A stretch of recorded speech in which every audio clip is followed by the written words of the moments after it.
kau kata, kenapa kau nak bantu kapitalis dengan benda tu? Bukannya soal Melayu ke kau tukar dengan syarikat Melayu ke tukar dengan syarikat Cina. Betul. Kebetulan syarikat tu syarikat Cina. Tapi kalau buat dengan syarikat Melayu pun aku tak setuju. Betul. Aku tak setuju.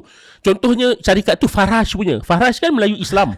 Ataupun Tan Sri Azman yang ada helikopter Tiba-tiba tu. tanah perkuburan Ulu Kelang jadi nama tukar jadi nama Faraj Lepas tu kau buat land swapping, yang tanah yang mula dikubur lagi atas alasan Farhaj ada tanah dekat Semenyih, tanah kubur KL ni kecil, kononnya orang KL tak cukup untuk mati nanti, kau tukar dengan Farhaj. Oh tak apa, dia Muslim kurang-kurang. Tak, dia bukan soal tu. Soal logik, kau perlukan syarikat korporat untuk bagi tanah kubur yang lebih besar, dan untuk apa? Untuk kau buat land swapping, syarikat tu untung, lepas tu boleh uruskan kubur.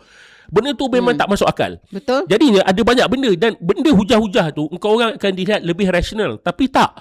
Sebab bersatu ni aku cakap engkau memang lingkup. Dan terbukti Olivia. Aku nak cakap engkau ni aku kena cakap direct.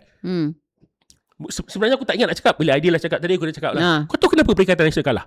Bukan sebab Haji Hadi suruh undi Barisan Nasional. Ni kena be clear Cerita dia, dulu kita orang dah beritahu, pengundi Perikatan Nasional di kalangan anak-anak muda yang mengundi Perikatan Nasional tu, dia orang bukan orang PAS.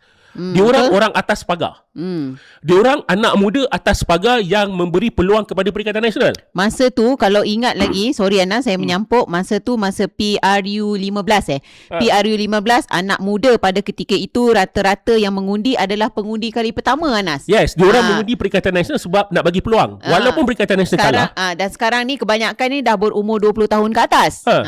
Walaupun Perikatan Nasional kalah, tapi Perikatan Nasional akan lebih disokong kalau diorang berfungsi sebagai pembangkang. Ya, betul. Pada peringkat awal, Perikatan Nasional merasakan diorang boleh tumbangkan Anwar melalui konspirasi politik dalam parlimen. Dan diorang mencuba daripada awal Anwar jadi Perdana Menteri, bertahun-tahun diorang cuba benda tu, walaupun benda tu diorang tak boleh buat. Diorang masih kata dalam kepimpinan Perikatan Nasional kita boleh guna UMNO, kita boleh guna GPS konon-konon. Oh, diorang dah meeting dengan Fadilah, dah meeting dengan GPS ni nak tumbangkan Anwar. Aku duk hairan. Kata, kenapa kau tak cakap pasal rakyat? Tak, kita orang nak ni. Kau tahu tak?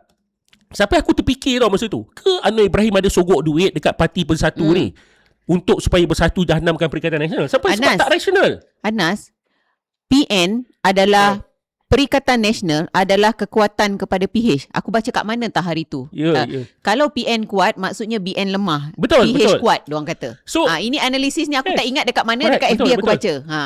Dan Olivia, aku bila Haji Hadi kata yang dia nak bantu calon Barisan Nasional, kan? Aku ingat PAS tak calon tau. Lepas tu kan ada yang Perikatan Nasional pergi meletakkan calon kan. So aku ingat kan Bersatu je yang letak calon. Maklumlah, kononnya aku percaya waktu tu Anwar bagi duit dah tu, kau dah nak kalah, kau letak calon. Aku ingat PAS tak letak calon. Lepas tu aku tahu PAS letak 11 calon. PAS letak 11 calon. Kalau kau betul nak tolong barisan ni, kau tak nak pecahkan, kenapa kau letak 11 calon? Ya, setuju. Lepas tu juga. sebelum tu Haji Hadi kata kita tak nak pecahkan undi, nak suruh undi Melayu. Tiba-tiba dia letak calon. Bila dah 11 ahli, lepas tu dia dengan Bersatu pun pelik. Dia gaduh dengan Bersatu, bercerai, pecah hubungan dengan Bersatu. Tapi dia orang masih dalam Perikatan Nasional. Kau tahu tak tu apa signal? Daripada segi politik pun bangang. Kau tahu macam mana? Kau nak gaduh direct terus, biar clear.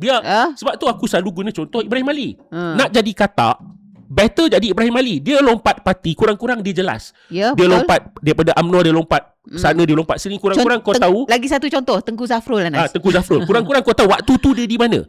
Tapi ini tak. Engkau kejap kau kerjasama dengan dia. Contoh, engkau gaduh dengan Bersatu, engkau putus hubungan dengan Bersatu. Lepas tu engkau masih berada lagi dalam Perikatan Nasional. Lepas tu ketika meeting Perikatan Nasional, Tan Sri Muhyiddin boleh pergi tetap jadi chairman. Dia bawa beberapa parti masuk Perikatan Nasional. Lepas tu okey, tak apa. Lepas tu kau orang ni patutnya dalam tu kau orang sebagai parti terbesar take charge sebagai ketua pembangkang. Ini tak kau bagi dekat Hamzah.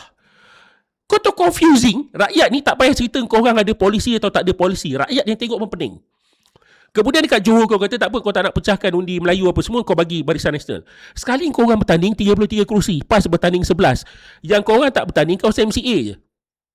Kau MCA je yang tak bertanding. So bila aku tengok yang kenyataan sekarang ni, bila PAS kata konon dia bantu BN, aku tak.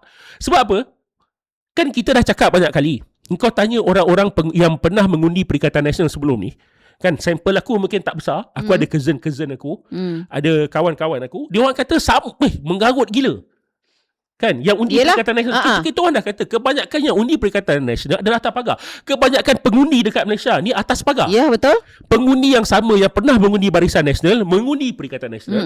Kan? Pengundi yang sama yang undi Perikatan Nasional boleh pindah balik. Ingat tak masa yang PRU 15 hari tu kebanyakannya orang yang mengundi Perikatan Nasional dia beralih undi daripada Barisan Nasional kepada Perikatan Nasional masa tu kan. Disebab